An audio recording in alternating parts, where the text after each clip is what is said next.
buenas noches. Les damos la bienvenida a un nuevo capítulo de Noches Nerd. Un espacio de encuentro con el conocimiento entretenido para toda la familia. Dejamos con ustedes a nuestra conductora, Magdalena Cousiño Rasmilich. Buenas noches, sean todos muy bienvenidos a una nueva Noche Nerd en NTV, nuestro canal cultural familiar. Esta noche vamos a hablar de una pelota. Una pelota, una cancha y jugadores. Ya sea en una cancha de barrio o en una cancha de la Champions League iluminadísima que parece una joya, el fenómeno del fútbol es un tema transversal. Tanto adentro de la cancha como a estrategia, inteligencia, la mente del fútbol, como fuera de la cancha como fenómeno social que mueve masas, familias, comunidades, individuos, barrios. De todo esto vamos a hablar esta noche con dos invitados que son unos cracks. Espérense un poquito, vamos a una nota introductoria y se los voy a presentar. Gritar el gol de tu equipo de fútbol favorito contra su archirrival, el de la pichanga con tus amigas o amigos, el de la final del torneo o el glorioso penal en el último momento que define el marcador del club que amas a tu favor. Gritar ese gol, según la ciencia, genera en el cerebro una experiencia similar a la del amor romántico, que probablemente alguna vez has experimentado. Esta conexión emocional con el fútbol ha sostenido una larga relación entre este deporte y sus hinchas, como pocas otras actividades de este tipo. En Chile, el Mundial de 1962 no solo significó un esfuerzo sobrehumano para un país que se levantaba del terremoto más grande registrado en la historia. También fue la coronación a nivel local para un deporte que en las décadas posteriores sería testigo y protagonista de un sinfín de cambios dentro y fuera de la cancha. En la sociedad, el fútbol ha visto crecer su influencia en aspectos cada vez más profundos. El sueño de un niño por levantar una copa en la final de un torneo ante los ojos del mundo trazó una ruta para generaciones de personas que aspiran a ser como sus ídolos. Algunas hinchadas dejaron su festivo y sano apoyo a los futbolistas y se tiñeron con la violencia de verdaderas bandas delictuales. El fútbol parece representar los cambios de la sociedad en la que se desenvuelve. En tiempos en que las mujeres tienen más protagonismo y la tecnología avanza al servicio del espectáculo, ¿cambiará la experiencia de un partido en el futuro? ¿Seguirá existiendo la separación entre hombres y mujeres al practicarlo? ¿Podrá desmarcarse de la violencia que se instaló en los estadios? Las respuestas en la siguiente Noche Nerd. Vamos a invitar a la cancha a nuestros dos invitados de esta noche. Ambos sociólogos, investigadores y expertos y amantes del fútbol. Carolina Cabello y Rodrigo Figueroa. Por favor, a la cancha, mis queridos invitados. Bravo, bienvenidos. Por favor, toma asiento que vamos a empezar con Carolina. Carolina es socióloga, historiadora e investigadora. Es socia del Santiago Wanderers y presidenta de su Tribunal de Honor. Es parte de la Coordinadora Feminista de Mujeres y Disidencias en el Fútbol. Tiene 3 gatos, sueña con estar en la final de un mundial de fútbol femenino y hoy viene acompañada de su primera guagua. ¿Y estás embarazada de cuántos meses? 5. ¿Y has podido entrenar? No, no he podido entrenar, la verdad tuve que dejar el fútbol a mi alianza Recreo, a mi club, que les mando muchos cariños también, pero volveré. Ya, y vas a volver con la guagua. Sí, aliancita, ya está ahí lista para ser futbolista también. Maravilloso, por favor, ilústranos con tu maravillosa charla. Bueno, yo les quiero invitar a que podamos hacer un viaje en estos primeros 45 minutos de partido. Un viaje en el tiempo y en el espacio. En el tiempo, a que podamos retroceder aproximadamente 150 años al Chile decimonónico, a la mitad, pasado la mitad del siglo XIX, en un contexto social, político, económico marcado por la dependencia consentida, que se denominaba, en donde Chile trataba de imitar, importar muchos de los aspectos culturales que ocurrían en Europa, en las principales potencias europeas, en este caso Gran Bretaña, con todo su imperio, uno de los más importantes del mundo capitalista de la época. Y también que nos podamos mover en el espacio. Y aquí les quiero invitar a que vayamos a mi ciudad, a Valparaíso, que es de donde vengo, en este siglo XIX, donde Valparaíso era uno de los puertos principales de Latinoamérica, una ciudad completamente vanguardista, porque al no existir el Canal de Panamá, los barcos daban la vuelta en el Estrecho de Magallanes y llegaban a Valparaíso con toda su tecnología, con toda su cultura, con todas sus formas de sociabilidad y también con personas, con estos inmigrantes, principalmente ingleses, que llegaban en el barco, llegaban con sus maletas, llegaban también con sus familias y llegaban con algo más, con una pelota de fútbol bajo el brazo. ¿Para qué? Para empezar a compartir y a generar redes de asociatividad en el puerto. Fue así como desde 1860 se empezaron a conformar los primeros sports, que se denominaban a los deportes en esa época. El primero fue el cricket, el golf, el tenis, distintos deportes que eran más bien elitistas, pero entre ellos entró el fútbol. El fútbol también llegó por los barcos y el primer club que se fundó en Valparaíso, el Mackay and the Sutherland Football Club, se habría fundado ya en 1880.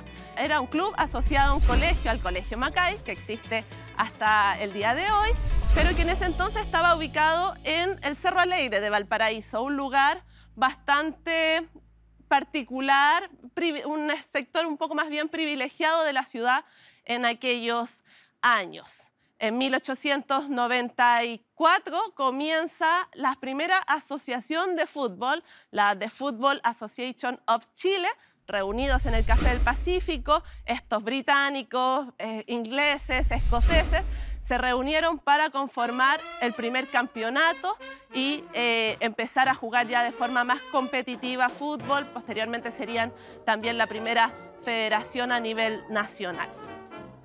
Todo bien con los ingleses, pero ¿qué pasaba en el resto de la ciudad? Lo decíamos, Valparaíso, vanguardista, con múltiples oportunidades, llamaba también la atención de los chilenos y las chilenas, principalmente aquellos que vivían en el campo y que viajaron del campo a la ciudad para asentarse en este puerto y encontrar mayores oportunidades laborales. La ciudad vivió un sobrepoblamiento tremendo. Cerca del 10% de la población vivía en conventillos para esta época de finales del siglo XIX y habían problemas de insalubridad, de falta de higiene, ya lo decíamos, de hacinamiento. Entonces, los niños, los jóvenes que habitaban en estas viviendas pasaban la mayor parte del tiempo en la calle, en el espacio público. Y fue ahí donde ocurrió la magia.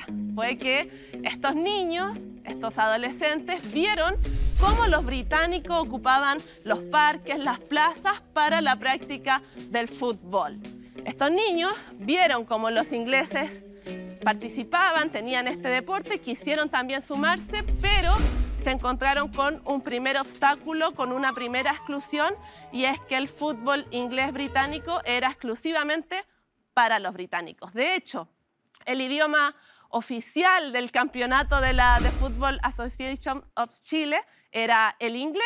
Las bases del campeonato estaban en inglés, los árbitros eran en inglés, por lo tanto ellos no podían participar. ¿Y qué hicieron?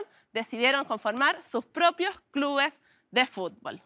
Uno de los primeros fue Santiago Wanderers de Valparaíso, fundado en 1892 por un grupo de niños y adolescentes que bordeaban los 13 años.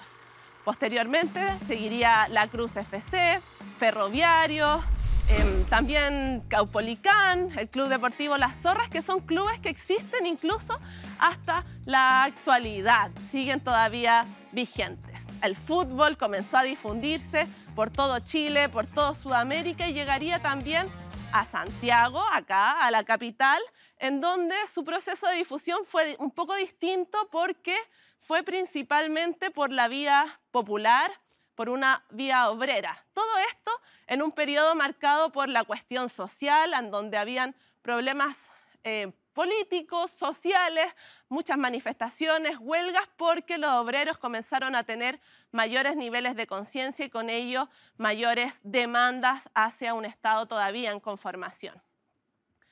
Acá viene un elemento clave que les quiero compartir y para ello las quiero invitar a que nos podamos colocar los lentes, mis lentes me los voy a colocar, porque vamos a ver la historia oficial, esta historia que les vengo contando, con otro filtro, con una mirada distinta, una mirada que ha estado más bien oculta durante siglos, pero que poco a poco investigadores la hemos venido levantando y visibilizando, y hoy también a través de los medios de comunicación. Y es que el fútbol en Santiago principalmente no fue solo difundido por hombres, sino que también por mujeres. ¿Sabían ustedes que ya en 1909 se jugó el primer partido de fútbol femenino? Fue además un intercity entre una escuela normal de Talca, del sur de nuestro país, contra la escuela normal de Santiago, al alero de los establecimientos educativos. Posteriormente, en 1918, se conformaría el primer club de fútbol femenino de Chile y también de Sudamérica, que se llamó La Flor de Chile. La Flor de Chile fueron las pioneras, fueron rupturistas, ¿cierto? Porque rompieron las brechas de género, los límites que estaban asociados a la participación de la mujer en el espacio público y conformaron su club haciendo también política a través del deporte. Pero como el fútbol es un deporte masivo, se necesita que puedan participar más de un club deportivo para que existan los partidos, por supuesto. Por lo tanto, empezaron a convencer, a conversar con sus compañeras, con sus vecinas, también con las compañeras de trabajo, principalmente del mundo obrero industrial de este Santiago ya de principios de siglo. Fue así como, por ejemplo, se funda a finales de 1918 el Club Compañía Chilena de Tabacos, asociado a la fábrica del mismo nombre. Luego estaría el Club Estrella de Chile de la compañía Matas. También encontramos al Venus del Sport de la compañía Sintolesi, una fábrica de camisas. Y también a un club de la camisería Sportman y Nieto que se llamó Progreso Femenino. En total, hemos descubierto que para 1919 existieron 12 clubes de fútbol femenino que se juntaron entre mayo y junio de ese año para crear la primera asociación de fútbol femenino de Chile y también de toda Sudamérica. A través del fútbol, estas futboleras comenzaron a generar todo un circuito deportivo, a utilizar distintas canchas en la ciudad y a crear lazos de solidaridad, lazos de género también, porque a diferencia de los hombres, el fútbol femenino siempre tuvo un cariz más benéfico, más festivo, más de amistad y no tan competitivo. Ejemplo de ello es que en 1919 La Flor de Chile, las pioneras de esta, viajan hasta Concepción. Y en Concepción la esperaba Pedro del Río, un club de fútbol femenino de Concepción, con un partido de fútbol, un banquete y una fiesta en la que participaron miles de personas disfrutando estas mujeres a través del fútbol. Otro ejemplo importante se da en 1919 también en el Parque Cousiño, actual Parque O'Higgins, acá en Santiago, en donde a un evento a beneficio hay un partido de fútbol femenino entre La Flor de Chile nuevamente y el Delicias del Sport. A este partido asistieron más de 5.000 personas, mucha más gente que incluso la que hoy día ve un partido de la primera división chilena. Ya en 1919 veíamos ahí a nuestras futboleras. Bueno, con el fútbol ellas aprendieron a tomar actas, a tener votaciones, a conformar sus propias directivas. Hicieron una vida cívica y política incluso antes, décadas antes, que las mujeres tuvieran una participación formal en la política chilena con el derecho a voto. Ellas ejercieron su ciudadanía, ellas quisieron ser protagonistas de la cultura popular y lo reivindicaron a través de la pelota. Sin embargo, entrada ya la década del 20, comenzó en Chile todo un proceso de nacionalización y también de profesionalización del fútbol masculino, en donde el Estado, los gobiernos más populistas de la época, vieron en el fútbol la posibilidad de aumentar su popularidad y comenzaron a financiar selecciones chilenas, a a jugar sudamericano, uno de los primeros sudamericanos, Copa América, fue acá en Chile en el año 1920, y de todo ese proceso apoyado por el Estado, las mujeres quedaron fuera. Quedaron fuera porque no cumplían con sus roles de género, que estaban más bien asociados a la casa, a la familia, a la crianza de los hijos. Si bien quedaron fuera estas futboleras, no por ello dejaron de jugar fútbol. Lo siguieron haciendo de forma clandestina, en los barrios, en las poblaciones, a lo largo de todo el país. Durante la década del 20, del 30, se multiplicaron los clubes en Chile, e incluso para la década del 40-50 se destacan, por ejemplo, las Atómicas, las Dinámicas de la comuna de San Miguel, que realizaron giras por el país. Después nos saltamos al año 1972, donde se jugó el primer partido de fútbol femenino en el Estadio Nacional. Era un partido preliminar de Colo-Colo, de Chamaco Valdés, que era su gran figura, y jugó el Colo-Colo femenino contra el Marie Claire. Jimena Albuquerque, una de las grandes de nuestra historia futbolera de mujeres, convirtió más goles incluso que Chamaco Valdés y se robó las páginas deportivas de la prensa de la época. Lamentablemente, todos pensábamos que ahí venía una nueva masividad en esta oleada de participación de las mujeres, pero lamentablemente vendría la dictadura militar y con ello las mujeres retrocedieron nuevamente a sus casas. En la década del 80, fines del 80, comienzan de nuevo a organizarse partidos. Está el Club Estrellas de California, los primeros campeonatos también, y tenemos que en 1987 se juega uno de los primeros clásicos de los que hay registro entre Colo-Colo y Universidad de Chile, también con miles de personas en el estadio. Para 1991, la federación decide también ya involucrarse con el fútbol femenino y se crea, a petición de la Conmebol y de los organismos internacionales, la primera selección de fútbol femenino de nuestro país, que comienza a disputar los sudamericanos el año 91, después el año 94, 98, los distintos años en que hemos tenido participación. Eso hasta el año 2008. Hasta ahí estaba administrado por la ANFA el fútbol femenino.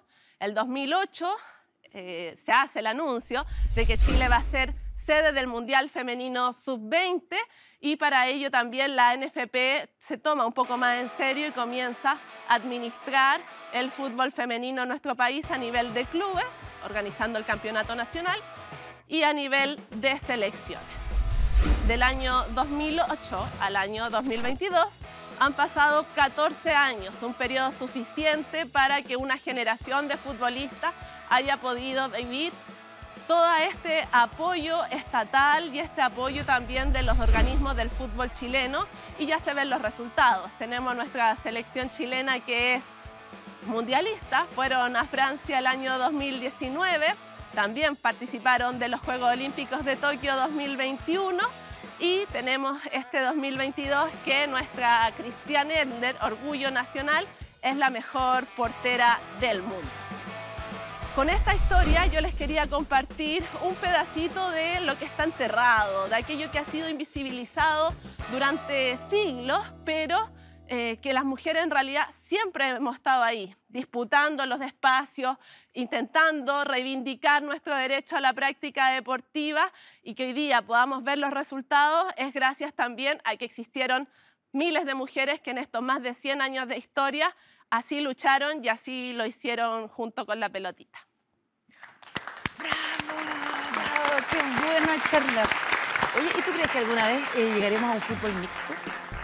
Sería soñado, ya existe en los barrios y en las poblaciones, tiene una lógica distinta que yo creo que tiene mucho que enseñarle al fútbol profesional. Sí, qué interesante, porque podría ser una suma de mentes. De todas maneras. Vamos a presentar a nuestro segundo invitado, Rodrigo Figueroa. Rodrigo es sociólogo de la Universidad de Chile y entrenador de fútbol profesional. Es el director técnico del equipo femenino Sub-19 del Palestino y combina fútbol con la investigación de organizaciones y sistemas complejos.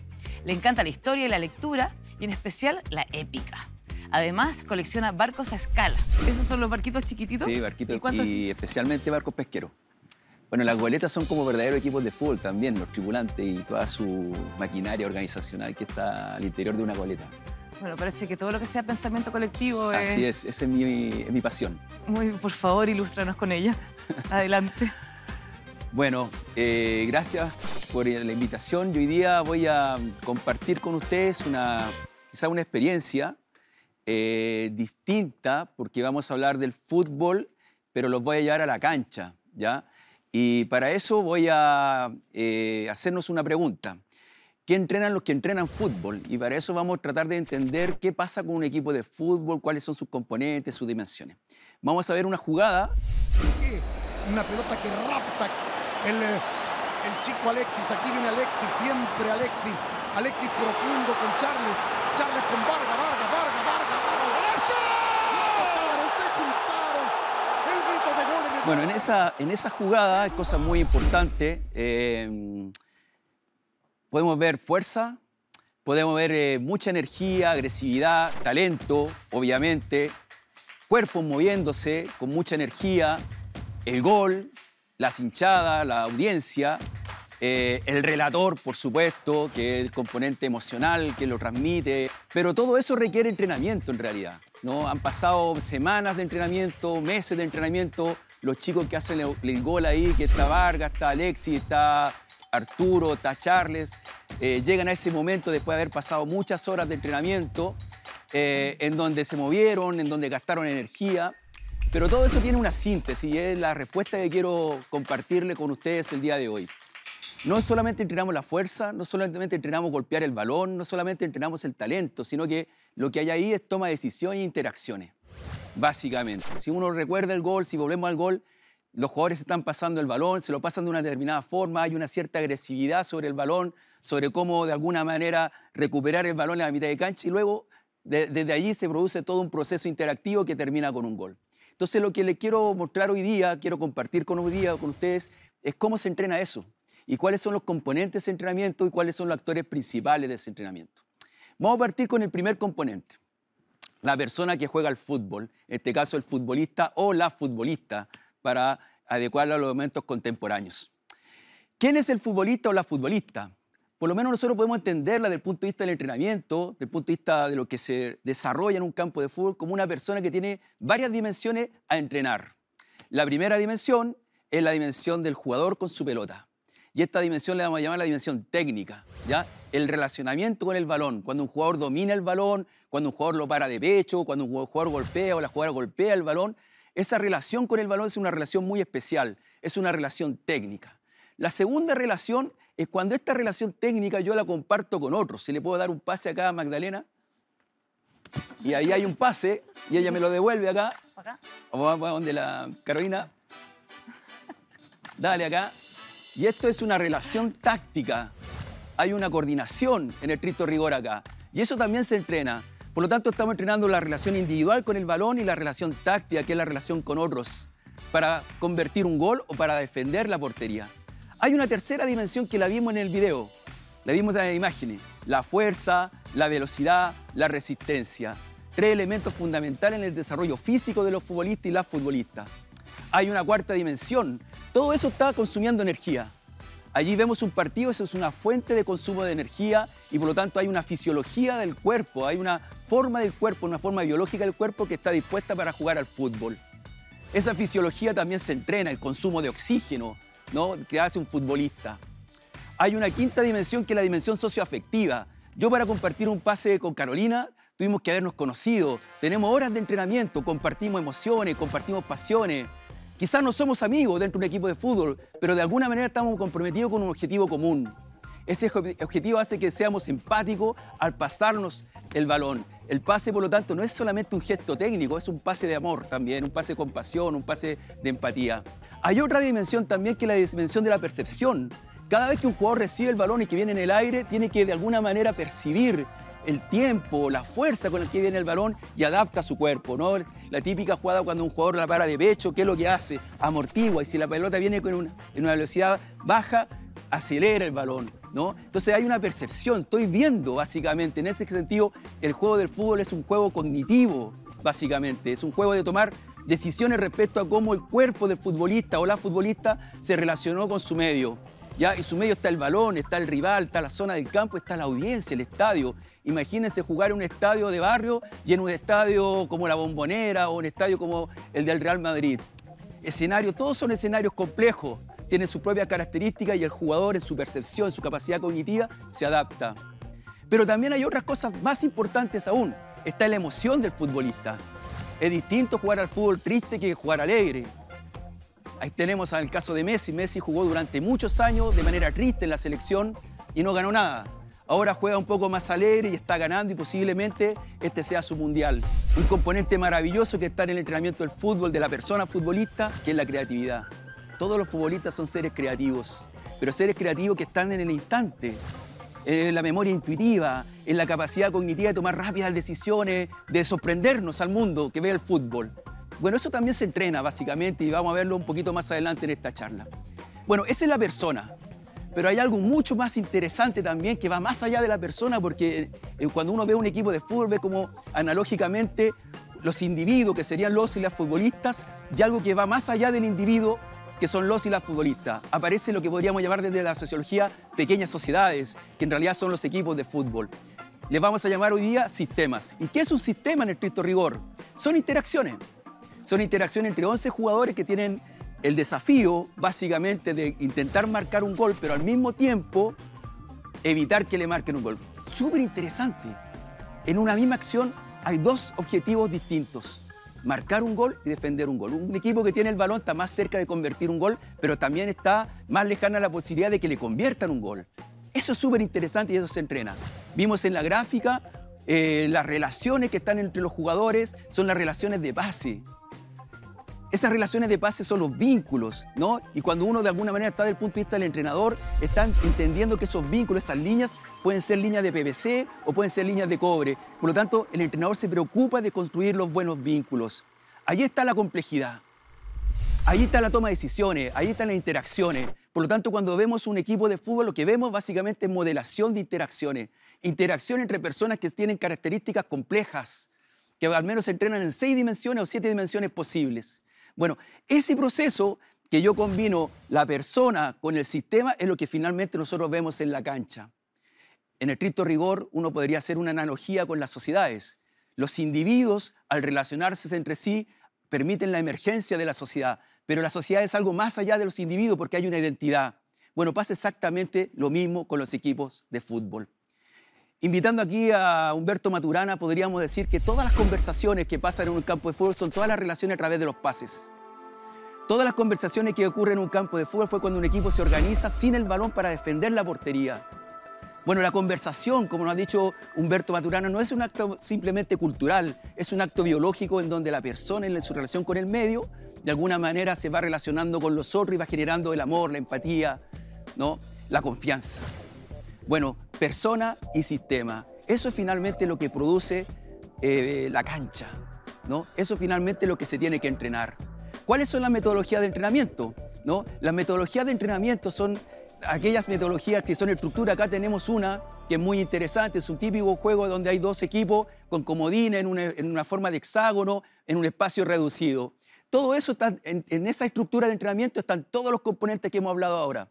Está la emoción, está la creatividad, está la fisiología del deportista, estamos controlando los tiempos, están los desafíos, están las restricciones. Ahí en esa estructura de entrenamiento pueden a 2 toques, toques libres, pero todo eso se entrena para básicamente generar algo muy importante, cómo el jugador toma decisiones en un campo de juego. Si nos damos cuenta ahí son todos espacios reducidos. Es básicamente extraer una parte del campo del partido y llevarla a una experiencia que sea lo más real posible o lo más cercana posible al campo de entrenamiento, ¿ya? Este es un típico día que puede ser un día martes, un día miércoles y después el día jueves o el día viernes quizás se pueden agrandar un poco los espacios y los jugadores ya pueden experimentar más complejidad. Acá vemos 5 versus 5, un 4 versus 4, pero el día domingo es un 11 versus 11 y allí la complejidad es tremenda. Ahora, para hacer todo esto necesitamos un personaje clave. ¿Quién es ese personaje clave? El entrenador. y vamos a afirmar acá, saliéndonos un poquito más de la nomenclatura o de la forma en que hablamos en el fútbol respecto a los entrenadores, yo lo voy a definir al entrenador como un observador sistémico. Y la cualidad del observador sistémico es que tiene la capacidad de entender el proceso relacional e interaccional que está en el campo de juego. Ese proceso interaccional, relacional, además él pretende entrenarlo, que es súper pretencioso, entrenar la complejidad. Eso es tremendamente pretencioso desde el punto de vista del entrenador de fútbol. Y cuando entrena la complejidad, está entrenando interacciones, está entrenando decisiones que además tienen que participar en un juego que es muy particular. Resulta que en el juego del fútbol hay oposición, hay un balón, el balón lo manejo con el cuerpo y tengo una restricción, no lo puedo tocar con la mano. Al mismo tiempo hay oposición, hay un rival que me quiere robar el balón. Al mismo tiempo se genera mucha incertidumbre, ¿no? Un rebote puede definir un partido, ¿no? Un salto a cabecear, dos rivales saltan a cabecear y el rebote le queda al rival y el rival la clava en un ángulo después que el equipo rival solamente estuvo defendiendo todo el partido y la semana del entrenador será terrible. Bueno, el entrenador tiene la pretensión de todo hacer eso. Y existe una capacidad del entrenador muy importante que es la que quiero compartir con ustedes. Quizá con esto vamos a evaluar de otra forma a los entrenadores. Imagina el modelo de juego, imagina las interacciones. Imagina cómo los jugadores en sus interacciones van a tomar decisiones y después eso lo lleva a una realidad. Pero al mismo tiempo esa imaginación, que es una imaginación propia de su staff, tiene que compartirla o tiene que complementarla con algo muy importante. Acá está Carolina, que es hincha de Santiago Wanderers, y cualquier entrenador que tome Santiago Wanderers tiene que su modelo de juego incorporar la identidad del club, tiene que jugar con una forma aguerrida, tiene que representar los intereses del puerto, la tradición. Por lo tanto, las interacciones conviven con la cultura. Tremendo, tremendo. Acá en esta lámina que estamos observando está el entrenador con todos los observadores que están ayudándolo. El utilero, el asistente técnico, el preparador de arquero, el asistente físico, el preparador futbolístico que le llaman ahora conceptualmente. Pero además están los psicólogos. Y voy a usar una figura que está ahí que me pareció notable de la última experiencia que tuvo el seleccionado nacional con el profesor Reinaldo Rueda, un sanador pránico. Wow. ¿Qué es un sanador pránico? Wow. Alguien que trabaja la respiración. ¿Y por qué es fundamental?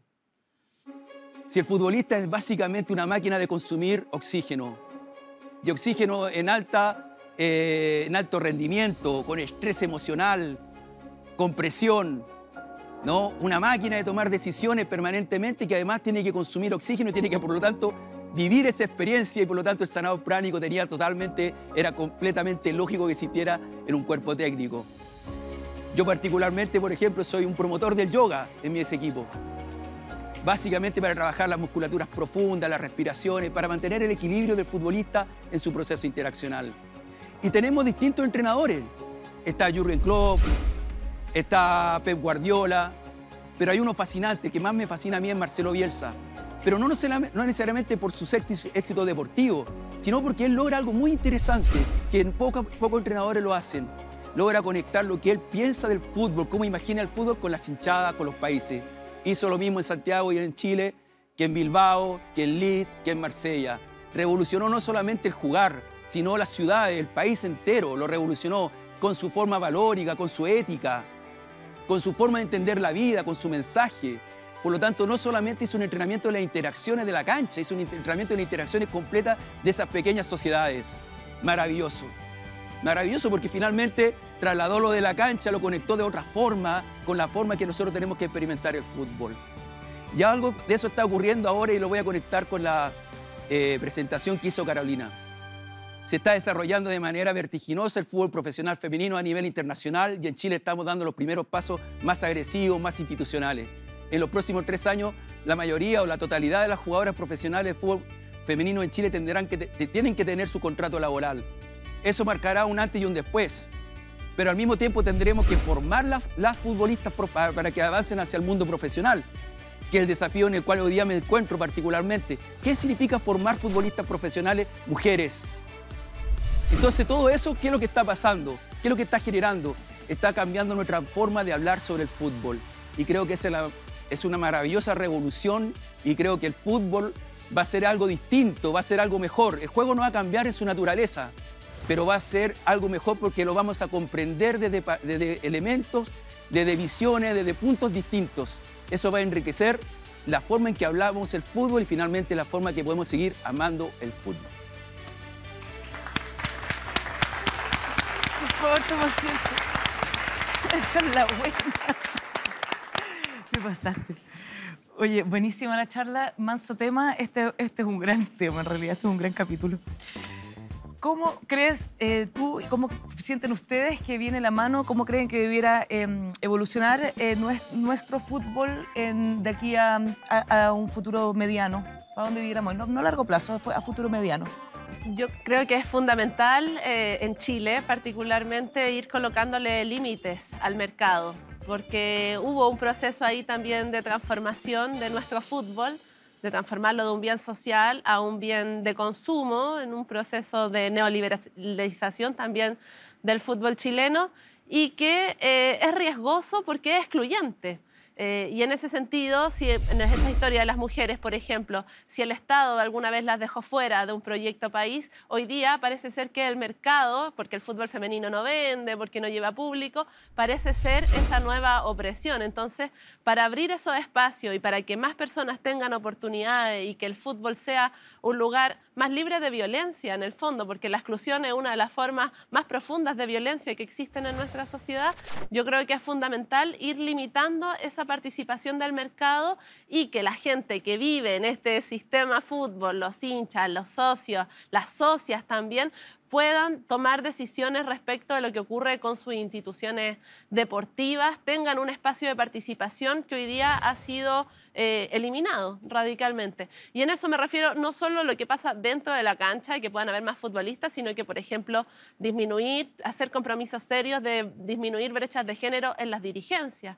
Hoy día tenemos una NFP que está compuesta por un consejo de presidentes que son 32 hombres. Entonces, 100% de hegemonía masculina. Ahí algo hay que hacer porque como sociedad vamos avanzando, vamos teniendo espacios más paritarios, con mayor participación no solo de las mujeres, sino que también de las diversidades, y ahí hay otros desafíos que pensar. Y el fútbol, a ser parte constituyente de la sociedad, debería también estar a tono, colocarse al día con estos desafíos sociales que estamos asumiendo como chilenos y chilenas. Sí, ¿y tú?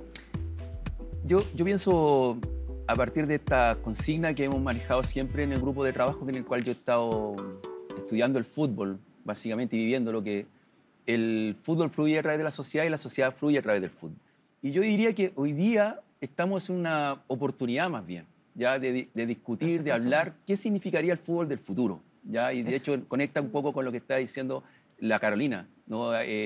Deportes Concepción, por ejemplo, tiene ahora su primera presidenta mujer como presidenta del club, ¿ya? Ese es un elemento sumamente importante. Sí. Pero también yo diría que cómo los clubes van a pensar su forma de hacer el fútbol. ¿Ustedes notan alguna diferencia de género a la hora de la interacción en términos como de juego?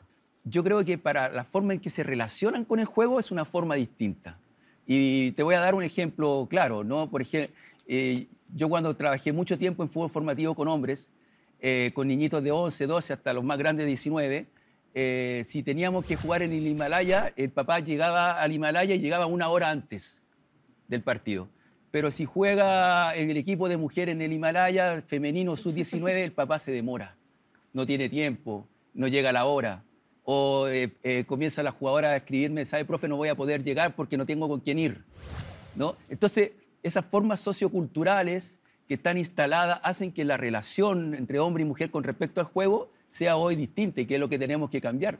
No me cabe la menor duda que si los papás también entendieran y vieran también que hay oportunidades en el fútbol profesional femenino, de hecho, por eso es tan importante la profesionalización, se entendería que la forma en que hombres y mujeres se forman con respecto al fútbol profesional tenga que ser similar. Sí, pero me recuerdo que, perdón. Sí, no, pero eso yo creo que es cosa de tiempo, viene ese cambio cultural, pero el fútbol mixto ahí tiene mucho que entregar. Yo creo que biológicamente, por lo menos hasta los 12 años, creo que no hay diferencias biológicas, sí. Entonces se podría partir desde la plena niñez trabajando de forma mixta. Ahora, cuando ya somos adultos, me ha tocado la oportunidad de jugar partidos mixtos, sí siento, por ejemplo, que una mujer va con mucha más fuerza.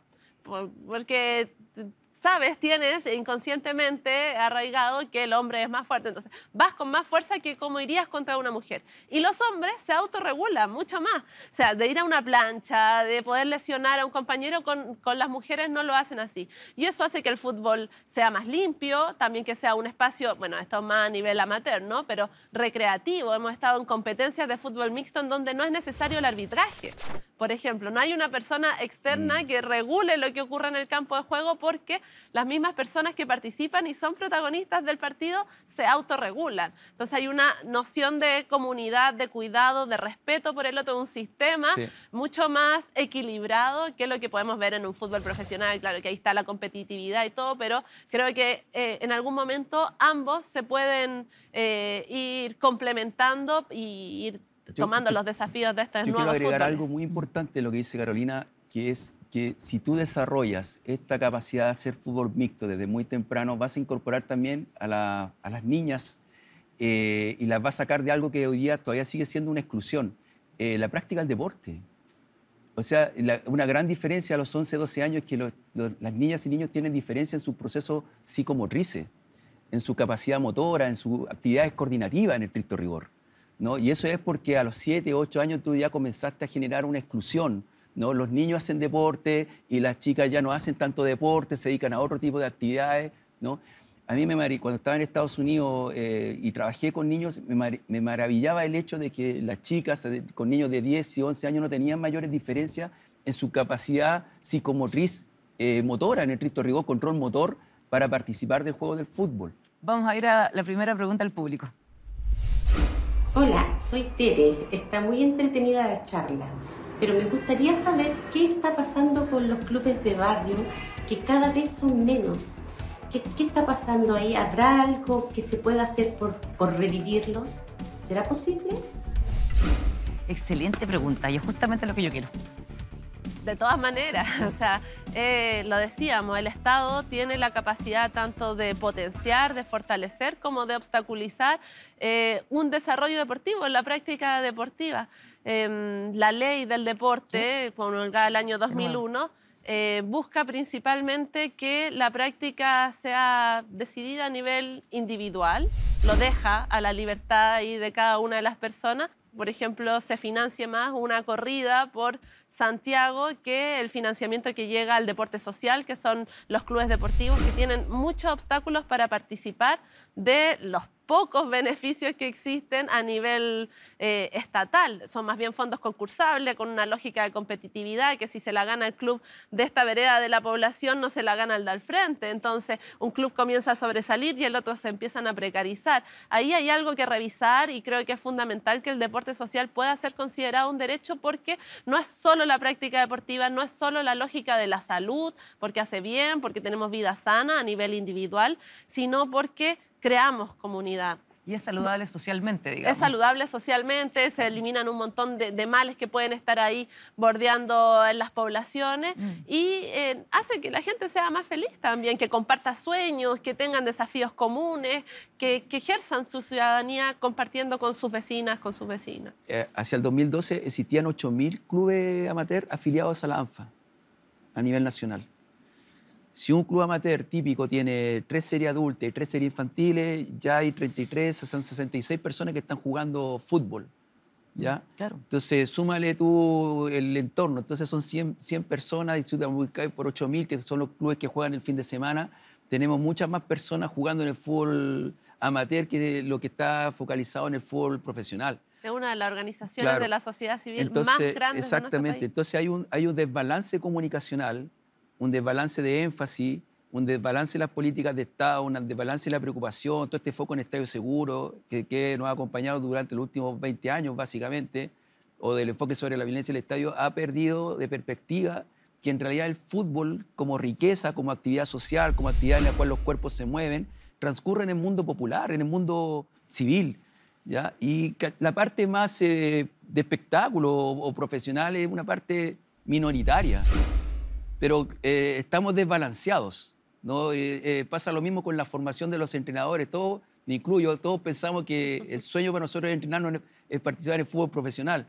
cuando en realidad de todos los entrenadores que se forman en Chile, no sé, el 10% estará en el fútbol profesional y el resto está en su escuela de fútbol, en los barrios, en la escuela, en los colegios, en los liceos, trabajando con chicos que no necesariamente van a llegar a hacer fútbol profesional, pero que el deporte es no solamente es un acto de relación social, sino que es la forma en que él puede educar la relación entre su cuerpo y su medio. Ese desbalance tenemos que alterarlo. Tenemos que preocuparnos de ese tejido social, de realmente ver que el fútbol se produce día a día, cotidianamente, no solamente en el fútbol profesional, que es una parte muy pequeña, es como en la punta del iceberg, sino que en el resto de la sociedad. Y allí hay un desbalance desde el punto de vista de los énfasis y las políticas de Estado súper importantes, ¿no? Los clubes de barrio fueron abandonados en su infraestructura, en sus canchas. Lamentablemente las canchas también compiten con otro problema, que es el problema de la vivienda. Entonces, hay todo un fenómeno que se ha ido incubando en los últimos 30 años que hay que abordarlo de una manera definitiva. ¿Y tú lo relacionas con el tema de la violencia de barra, de violencia de estadio? ¿Cómo entienden ustedes el fenómeno de la violencia en el estadio y alrededor y de las barras y todo eso? Mira, yo en realidad veo ese fenómeno con distintos procesos, con etapas. ¿Ya? En los 90 los estadios eran de 90.000 personas, 85.000 personas. El Estadio Nacional, los clásicos se jugaban con ese volumen de público. Hoy día un clásico se juega con 40.000, con 30.000 personas, 35.000 personas. Por lo tanto, las violencias entre ese momento, que es el momento de los 90 y el momento actual, son violencias distintas. Yo diría que la violencia más reciente es una violencia que tiene que ver más con la estructura que nos pasa en la sociedad, que en los últimos 5 años, últimos 3 años, hemos vivido escenarios de violencia importantes, en distintos planos, ¿no? En un CEFAM, en un liceo, en la calle, en un choque entre dos personas en una esquina, terminan a golpe, incluso muchas veces terminan en homicidio. Por lo tanto, lo que estamos viendo hoy día yo diría que es una violencia distinta, pero el desafío es que hay que entender de que ir al estadio es una experiencia. El otro día yo fui al partido de Santiago Morning con Colo-Colo femenino, una experiencia maravillosa desde el punto de vista de ir al estadio. Diversidad de género, identidades distintas, una barra de Colo-Colo masiva apoyando de una manera sana con la experiencia. La previa al estadio tú llegabas, había stand, podías comer un pernil, podías tomarte una cerveza, pero sin ese ánimo de que se fuera a transformar en violencia. Sí, hay un arte ahí. Exacto. Claro, sí. Familia, muchas niñas pequeñas, niños. Por lo tanto, a mí me maravilló esa experiencia. Fui a ver ese partido y salí optimista respecto del futuro y de por qué el fútbol profesional femenino puede revolucionar también el fútbol profesional en su conjunto. O sea, la experiencia de ese estadio, yo quiero trasladarla a la primera B, a la segunda profesional, al Estadio Monumental, al Estadio Elías Figueroa. Pero hay que producir eso. Sí. Y para producir eso hay que conversar de manera distinta. Vamos a la segunda pregunta del público. Hola chiquillos, ¿cómo están? Un saludo grande por acá, espero que estén muy bien. Les quería hacer la siguiente pregunta. Me acuerdo siempre, yo cuando chico veía los partidos de Chile y nunca ganábamos, pero creo que eso cambió un poco con Bielsa. ¿Creen ustedes que el fútbol ha cambiado la mentalidad de los chilenos? Creo que no solo el factor Bielsa, la verdad. Como lo decíamos, bueno, el fútbol fluye con la sociedad fluye con el fútbol. Yo planteo que el fútbol constituye también, es parte de la sociedad, por lo tanto es posible ir analizándolo paralelamente. Y hay un proceso de profundización del neoliberalismo que comienza en la década de los 80, se profundiza en los 90 y que explotaría este 2010 Chile, el jaguar de América. Chile, ahí quedó Brasil, de Arturo Vidal, que tiene una actitud ganadora, que tiene una actitud mucho más avasalladora que lo que habíamos vivido antes, incluso antes, con mejores logros deportivos, porque fuimos capaces de organizar un mundial de fútbol en un momento. Hoy día estamos años luz, yo creo que podamos tener la organización de un mundial de fútbol masculino, adulto, y salimos tercero a nivel mundial. Entonces es el mayor logro. Y uno conversa, no sé, con Leonel Sánchez, que en paz descansa recientemente, ahí cariños para toda la familia que de él y de su hinchada, y otros mundialistas también, y tienen una visión, una personalidad características mucho más humildes, más de la confianza en el proceso. Nosotros tenemos en Valparaíso a nuestro Juanito Olivares, por ejemplo, que es una de nuestras gran figuras, y es una humildad, un cariño, un amor por el deporte, por el club, por el fútbol, que es completamente distinta a los íconos que vemos hoy en día. Recogiendo también un poco de la conversación anterior, yo creo que todo se ha plastificado un poco. Hoy día la experiencia estadio de la selección chilena es mucha experiencia de plástico. Bueno, las entradas son carísimas, ahí hay una exclusión, entonces esa estética ha ido cambiando, ya no está. Esa es la de la radio, está la de que tienes que pagar el canal de televisión privado para poder ver el partido, si no te quedas fuera también, incluso como espectador en la casa. Está todo lo que tiene que ver con la publicidad, ¿cierto? Que ahí sí que hay una estética del asado, de toda una... el asado, de toda una lógica, pero que ha sido de este Chile neoliberal. Hace 50 años yo no sé si era el asado sin duda. Lo que unía a la familia a ver un partido de fútbol o a ir al estadio. Entonces... ¿Y qué sería? Creo que no es solo Bielsa. Bielsa ayudó porque dio los resultados. Concretizó esta mentalidad que venía desde antes, incluso Bombalé yo creo que tuvo harto que ver en esa mentalidad ganadora, y Bielsa lo concretó con los resultados, aun cuando Bielsa era mucho más de los procesos, de que se aprendía más en la derrota, ¿cierto? Tenía otro discurso, pero ese discurso fue un poco transformado por nuestra propia sociedad chilena para que encajara con esta mentalidad ganadora que sigue presente, a pesar de que hemos tenido más fracasos que éxitos en los últimos 5 o 6 años, no así con el fútbol femenino, que todavía cree más en los procesos, en el trabajo a mediano plazo y ha tenido mayores logros. Sí, yo creo que conectando estos momentos de éxito que hemos tenido, la palabra que a mí se me viene a la cabeza es dignidad. El proceso de Riera en su momento y todo lo que pasó con el Mundial de 62 le dio una dignificación a la práctica del fútbol profesional masculino en ese momento, ¿no? Donde en general los jugadores tenían una experiencia de no tener contratos, sus contratos no eran suficientes para tener una autonomía desde el punto de vista de vivir del fútbol, sino que trabajaban. ¿No? Hay muchos relatos de jugadores de fútbol que trabajaban para F y eran jugadores de Ferroviario. Y bueno, pero ese momento, que es un momento de dignificación de la cualidad del futbolista y que después se expresa en que los futbolistas terminan siendo íconos hasta el día de hoy de respeto, de humildad, de los valores que mencionó Carolina, tiene que ver con un plan, tiene que ver con un proceso que tiene ciertos líderes, tanto en los dirigentes como en los entrenadores. Y yo rescato tanto a Riera como al Zorro Álamo.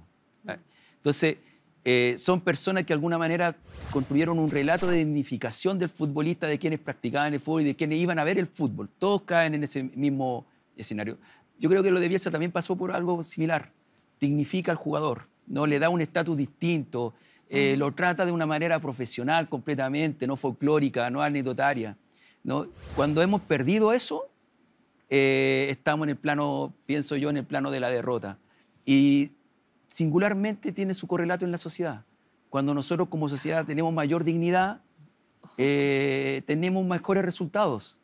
Pero cuando nos humillamos, cuando nos autoengañamos, cuando de alguna manera no creemos en los procesos, exactamente, nos creemos mejor que el otro, ¿no? Nuestra sociedad se ve mal, ¿no? Pero cuando nuestra sociedad se dignifica a sí misma y cree en los procesos y cree en el respeto y tenemos una cierta empatía y una cierta también condición de mayor seriedad y profesionalismo, pareciera ser que como sociedad funcionamos bien y avanzamos harto. O sea, responder atendiendo al otro. Exacto. Juego contigo. Y dándote la dignidad, ¿no? Si tú vas a jugar al fútbol, es como esto que a veces a mí me molesta, en particular cuando a nuestros jugadores se les trata casi como si fueran niños. Y no se les dignifica en cuanto a profesionales, ¿no? O cuando se les cuestionan, cuando ellos dan una opinión sobre algo, ¿por qué no la podrían dar si también son ciudadanos de...? Por supuesto, ¿no? que sí. Entonces, minimizar, ridiculizarlos y solamente saltarlos en el momento en que hacen un gol o en el momento en que triunfan en una cancha deportiva. Esa falta de dignidad creo que coincide con la derrota. Cuando hay dignidad, coincide con que nos va un poquito mejor. O sea, aquí hay una lectura para la vida. Exacto. Para Chile, para todos. Queridos, les quiero agradecer. Acompáñenme a despedir, por favor, este capítulo maravilloso. Se acabó el partido. Pitazo final. Muchas gracias por acompañarnos esta noche, audiencia querida. Un abrazo a cada uno. Ya saben, colaborar, escuchar, mirar, atender.